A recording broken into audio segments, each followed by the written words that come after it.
temporum das tempora, ut alleves fastidium.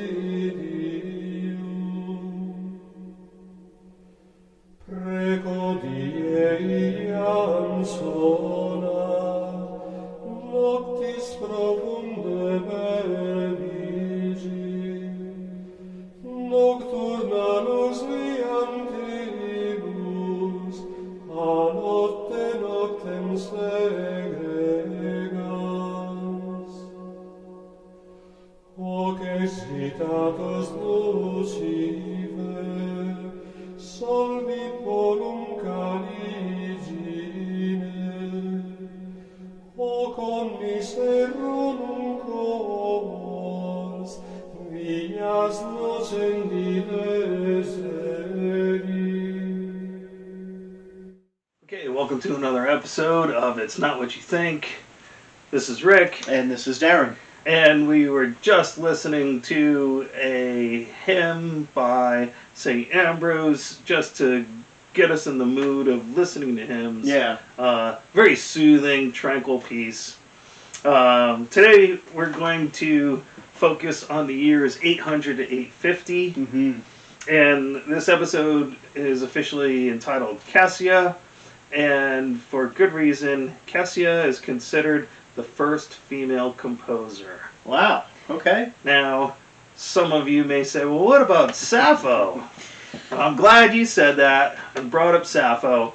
But Sappho, I think we could say, was a lyricist. Yeah, a poet. Yeah. Yeah. And she's like, Ira's to George as Sappho would be to Kassia. Yeah. So she was the lyricist, and Kassia is the composer of the music. Mm-hmm. And so officially she is dubbed the first female composer. Interesting. Very interesting. And so we got some listening to do for her. Okay. All right.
We just finished a short little piece, about a minute and a half.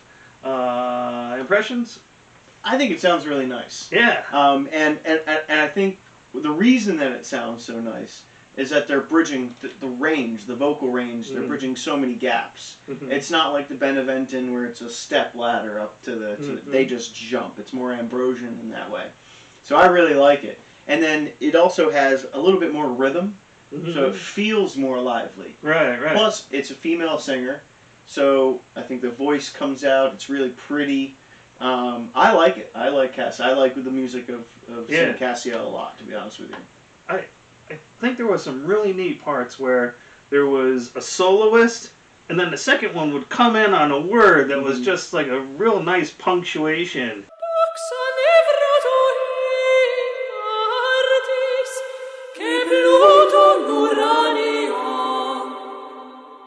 Yeah. And it was really an eye-opener.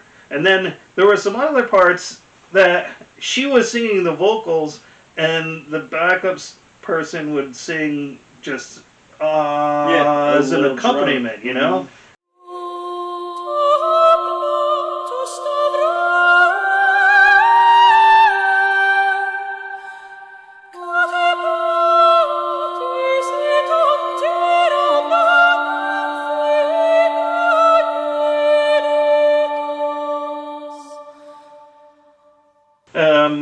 But it wasn't necessarily a drone because she did her own little thing, Mm-hmm. and so it was a really nice contrast between pure vocals and singing lyrically. Yeah, exactly. And so it was really cool. They had some really neat stuff.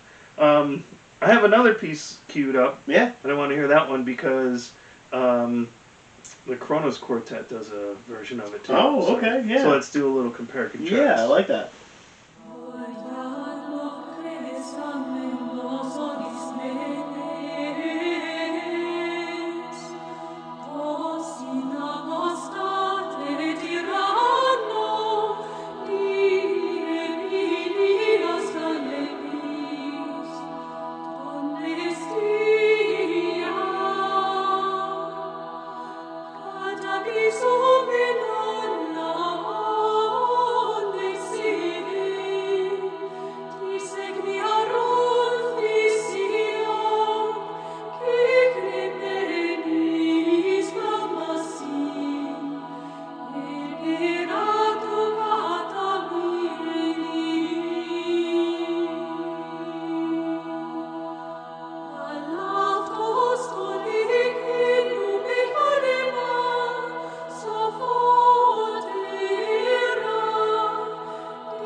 Okay, we first listened to a little bit of the original Kassia piece, and then we moved over to the Kronos Quartet version of the same exact piece. What are your impressions? I like the Kassia version better. I think I did too. I think the Kronos Quartet sounds sad. Yeah. I think the tone of the violin doesn't come out as bright as the female vocals do. And so it just doesn't sound, I don't know, as jovial, and I don't quite know what. Well, just as an aside, Okay. the title of this piece is "Using the Apostate Tyrant as His Tool." Now, Sounds very philosophical. Yeah. I don't think it sounds like a somber title. An apostate tyrant would be somebody who's turned away from the faith, and using an apostate as his tool. To what end is my question. So I don't know, and I don't know what the lyrics are, but it's not specifically a lament or a dirge. It doesn't seem like or a requiem. No, it doesn't. But it does. But it has a sad feel to it when the Kronos Quartet. Yeah, and you know what I think it is? I think it's that cello drone in the background. Yeah. It's real low, and it just creates this atmosphere of sadness. Yeah. Whereas with the female vocals, you're automatically in a higher register, Mm-hmm. so it feels brighter. Mm-hmm. So I like the Cassia version better than the Kronos version. Right. And I never thought that I would say that. I generally like instrumentation more than I like vocalization. Yeah. So there you go. All right, we're gonna explore some Maronite chants, and neither of us know anything about the Maronites, so maybe we'll do some homework while you're listening to some music. yes.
Okay, that was Sister Mary Carews performing Maronite chants. Yes.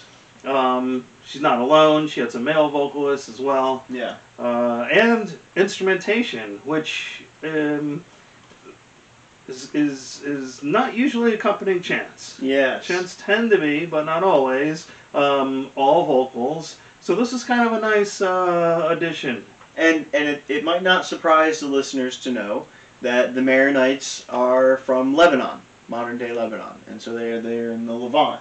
Mm-hmm. And unsurprisingly, this sounds very Arab. Yes. It's got its roots in the Arab region, and so naturally it sounds that way, as opposed to some of the Celtic chants that you might have heard on last week's episode. Mm-hmm. I like this Mm-hmm. because I think some of the traditions that we originally explored prior to the birth of Christ in the region, musically speaking, and some of the instruments that we hear in this piece Mm-hmm.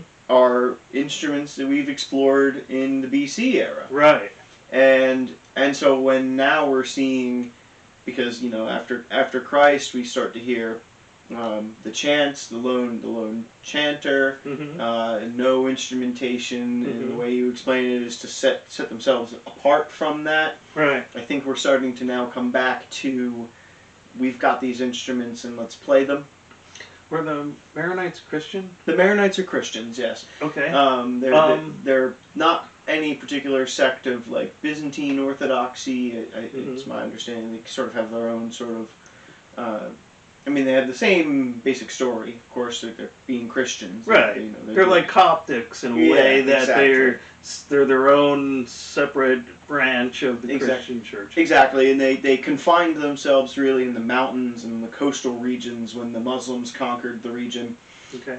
They sort of were a parallel society in ways. They were speaking what was called Western Aramaic, Mm-hmm. as opposed to Arabic. I don't know if this piece is in Western Aramaic or Arabic. Yeah, I really don't know. Yeah, I have an English ear, so Mm-hmm. it all sounds Greek, so to speak. So yes, they are Christians, but Arabs, very distinctly Mm-hmm. Arabs, and the music and the instrumentation that we hear, I think, sounds somewhat similar to what we were hearing probably come out of Egypt at the time Yeah. before the birth of Christ. Now, why I think it was significant and why I asked you about where the Christian was because your comment on them having instrumentation. I think there's a split between Eastern Christian sacred music and Western Christian sacred music. Yeah. Because you're not going to get any more instrumentation in the Western sacred music for a while. Right. Where here 800, we're starting to hear it in the Eastern Christian music. St. Kassia was all vocals, but there was some bells along the way where you're getting, in the Maronite chants, you're getting more.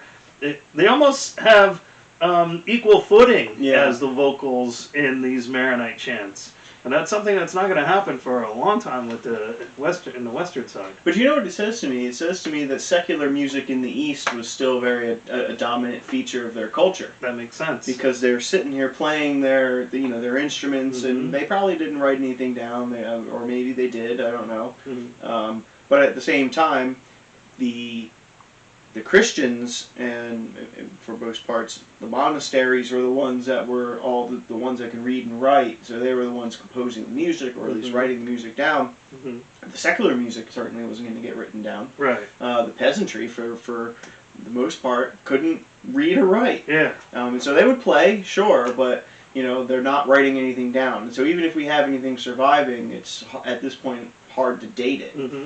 But it tells me, because we have these Maronite chants that combine the two, that the instrumentation, the musical traditions of the East survived, despite the fact that they weren't being written down. Right. And interesting juxtaposition, because the Carolingian stuff that we heard last week had the instruments, but the instruments stopped the minute that they started singing. Yeah. As opposed to here, we've got the instruments playing and the vocals alongside the vocals. Yes, and what's cool is that the flute on that piece, or the reed flute, whatever it was, sounded like a reed flute or a clarinet.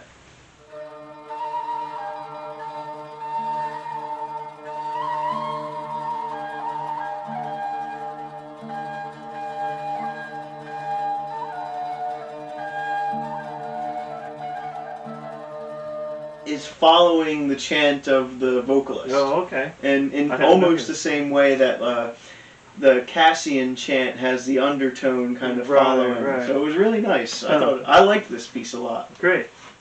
We have an album by Ottfried of Weissenberg. So we're moving over to Germany now, the Rhineland. And the subtitle of this album is Verse and Music in the Age of Charlemagne.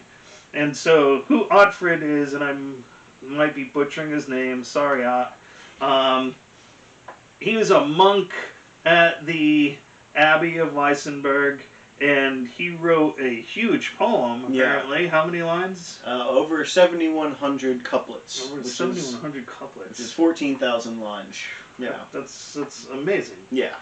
And what we're going to listen to is we're going to listen to some of his poetry and then some musical pieces around the same time. Unfortunately, the composers are not named, so they're anonymous pieces. Fair enough.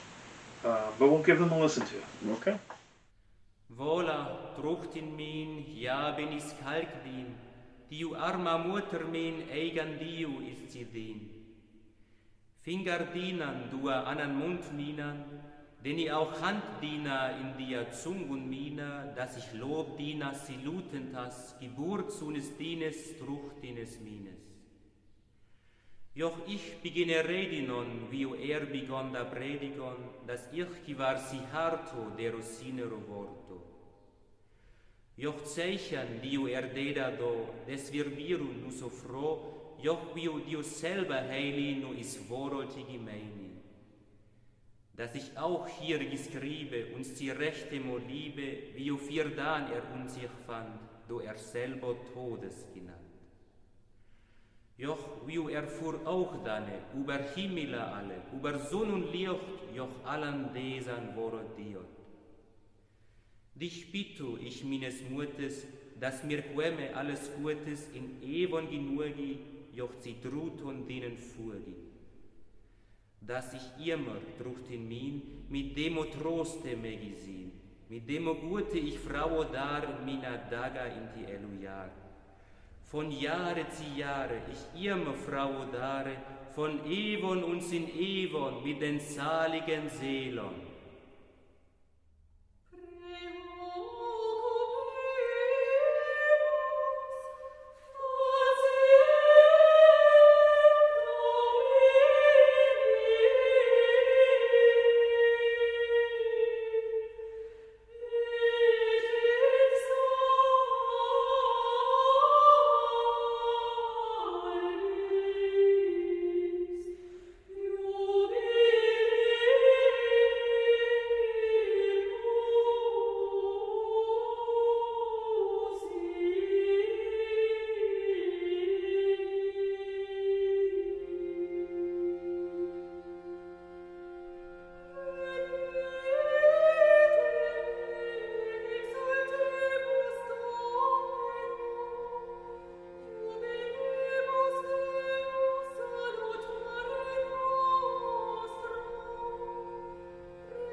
Okay, we first heard a short verse recitation of something that Otfrid had written Yes. from one of his books. And then we heard an anonymous piece that sounded liturgical. Impressions? So my first impression of the Otfrid piece was that it sounded like Elvish Yeah. from Lord of the Rings. Uh-huh. If you go back and watch the Peter Jackson movies, the way that he's speaking there, Yeah. it sounds like the elves are talking, Mm-hmm. which I found to be interesting because German is usually a very enunciated language. Right. It's not quite as flowy. Yeah. And so to hear it in that way, Yeah. and it probably, I think, because of the way Otfrid wrote it, Uh-huh. it sounded that way. Yeah, it was quite nice. Mm-hmm. It was. Which I knew what he was saying. I don't speak German, know. but it was nice. Mm-hmm. And then the piece afterwards, it kind of reminded me a little bit of Kassia, in the way that it's a female chanter. It's sort of a chant. There is a little bit of a low hum from a fiddle. Right. So that I thought that was also very nice, but it didn't stand out in any way different from what we've heard in the past. No, I agree. But I'm going to guess that the next one might stand out for you a little bit. Okay. What we're going to listen to is, we're going to listen to another anonymous piece off the Otfrid album. Okay. But it has picked up some followers along the chronological time scale. Oh, and so we're going to hear some pieces, some cover songs of it. Interesting. Okay. Sounds good.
Okay, I'm calling this the Ecce Dominus. I don't think my Latin is accurate.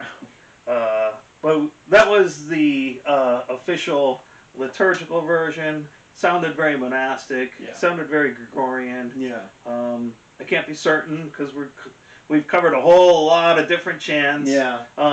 My ears are telling me it's either Old Roman or Gregorian. Yeah. Any impressions on it? I think it sounds much like what we listened to last week. I Yeah. couldn't tell if it was Beneventan because Beneventans Right. have that sort of step where Yeah. Gregorians will bridge those, they'll make those leaps. Mm-hmm. But it sounds very much like what we've heard before. Right.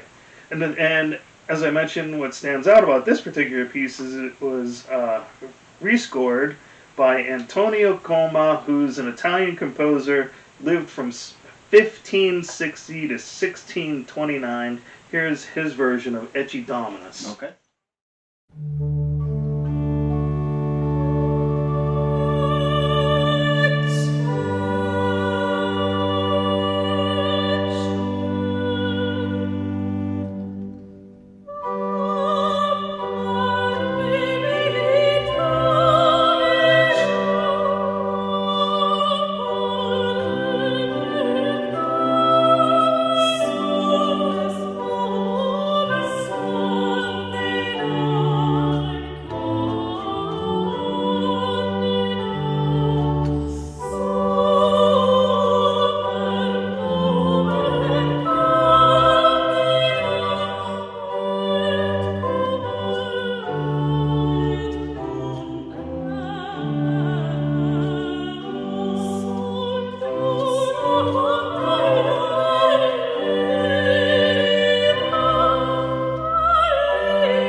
So what'd you think of Antonio Coma? I think it still sounded a little liturgical. Oh, if yeah? I were sitting in the pews of a church and I Uh-huh. heard that, it wouldn't sound out of place. Uh-huh. It still sounded. It didn't sound the same as the Right. for what we'll call Gregorian. Right. Chant. Well, it sounded very Baroque. Yeah, right. Mm-hmm. But it was very. I mean, it just sounded very churchy, Mm-hmm. very sacred. Sure. I guess is my impression. All right, and maybe Felix Mendelssohn will offer you the same impression or a different one. We'll see. Let's listen to his. Okay.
Okay, that was Felix Mendelssohn and his version of Ecce Eperebus Dominus. There's that word that I didn't know how to pronounce, and he said it throughout the entire piece. Yeah, yeah. I liked it. Yeah. I liked it. It did not sound so monastic. Mm-hmm. It did sound sacred, though. It sounded sacred, Yeah. certainly, but I think the layers of the vocals, having the pairing of the male and the female vocals, and they're singing all on in a sort of fugue, a rolling tempo. That was nice. I thought it was real nice. Definitely had it sounded like it was a concert piece. Yes. Not just something that was functional for the church. Right, exactly. So I definitely like this one better than the Coma piece, and certainly better than the Gregorian, the original Gregorian. But that's where it all came from. Right, exactly. And that brings us back to the 800s. Yes. And we have 2 more pieces that we want to listen to before we split.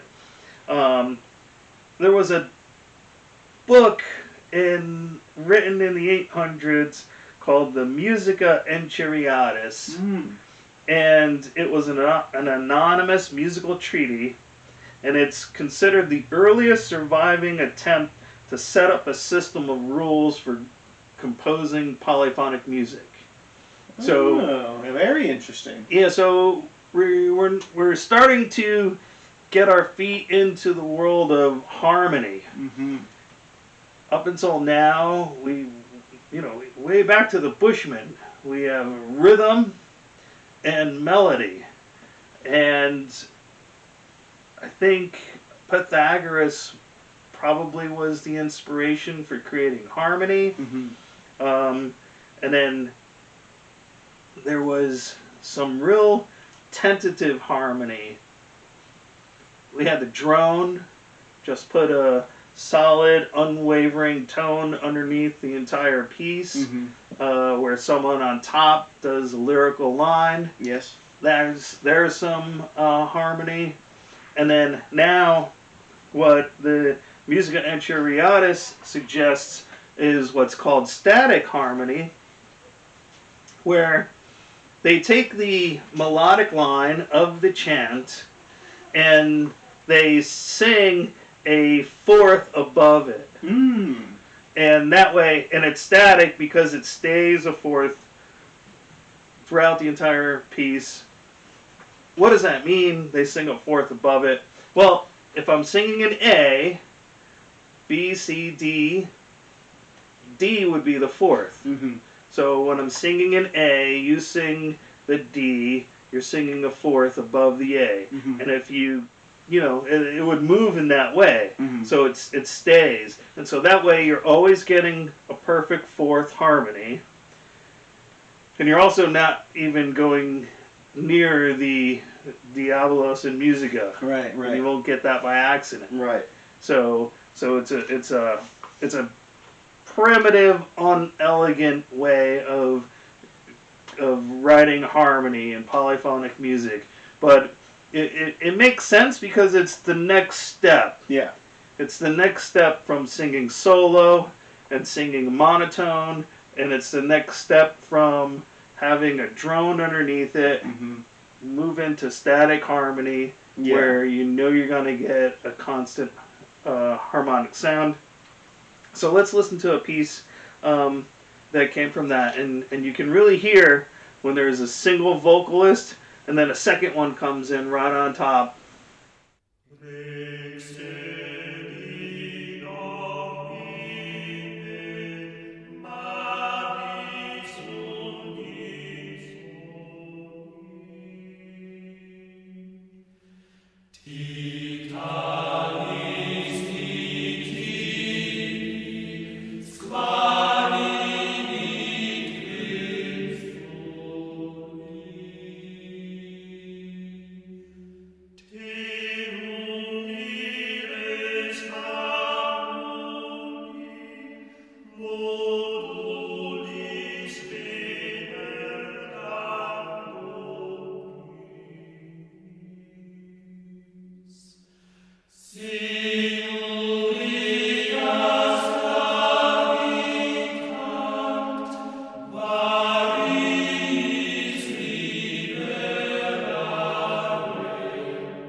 Okay, we just listened to Rex Chaley, and it was a perfect example of the introduction to polyphonic music, the composition, the deliberate composition of harmony. It's a static harmony, and you can really hear it come in after the first guy brings in his line, and the guys up on top start coming in. You got impressions? It's just instantly noticeable. Yeah. And I think honestly it makes the Gregorian chant a little bit more tolerable. Yeah, it really does. It sounds better. It sounds more full. As opposed to just, and I don't want to call it monotone because it's not monotone. They're obviously changing, but I think the precise word is homophone. Homophone. Yeah. Yeah. Because they're all singing the same note. Same note, and it's just so dry, boring. When you add the harmony onto it, it makes the chant sound more alive. Yeah. And for lack of a better word, harmonious. Yeah. So and that harmony is rich and palatable. And so it really does make it a very extra pleasing piece to listen to once you add the harmony to it. Yeah. And so, I mean, I think this is an important step for both for music, but more importantly for chant music, which is we're not escaping it, folks. We're here for a while. Yeah, we are. But we are going to continue to see a development in polyphonic music that begins here in the 800s with the chant and will continue with more chanting. Yes. But they're going to branch out and do more things with it.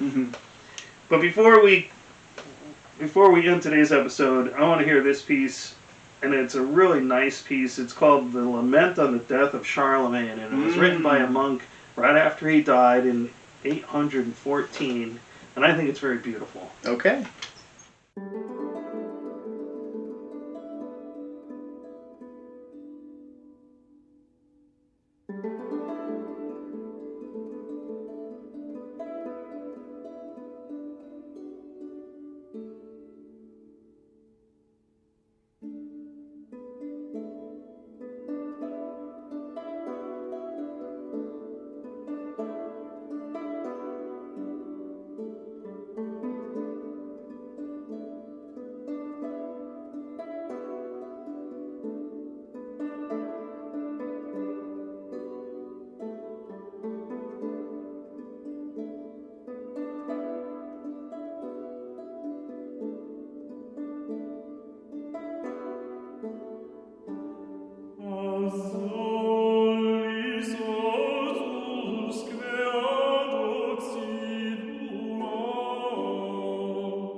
Lament on the Death of Charlemagne, written in 814, and another example of static harmony, one of the very beginnings of deliberate harmony and harmonic use in composition. What are your impressions?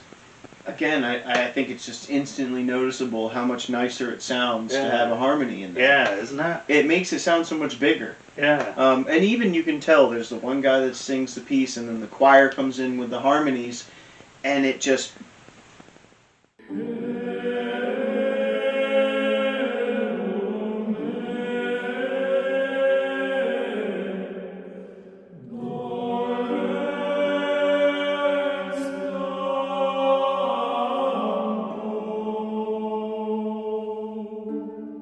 makes it so, it makes it sound so big. I don't know why it's so like so different. Yeah. It's so different. And if we were to say rhythm is the inspiration for your action because it makes you want to tap your feet and Sure. dance, Yeah. and melody is the inspiration for your intellect, harmony is the inspiration for your emotions. Mm. And I don't know about you, but as soon as they kick in with that harmony, oh, I feel something. Yeah. The yeah. lament. I feel the lament Yeah. that they're singing about. I And I think don't even have to know what the words are.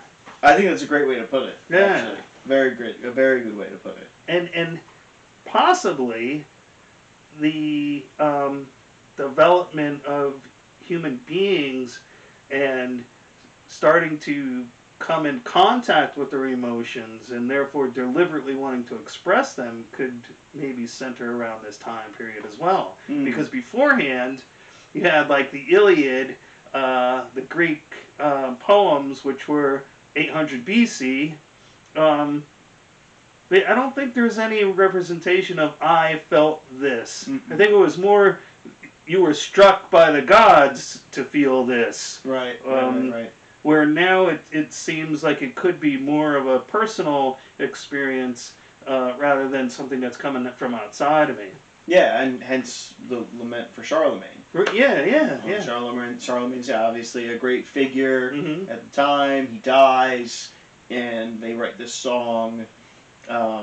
Very sad, of course, Yeah. for the fact that he was dying. So they're trying to express the sadness, and you could be honest. See, I was thinking Mhm. that the introduction of harmonies might have been a rediscovery of the mathematics. As we start to get back into a sort of Hellenistic appreciation for arts and science, we might be seeing that the monks are rediscovering Pythagoras. Right. Saying, oh, what's this? What if we did that in our chanting? And, oh my goodness, look how great it sounds.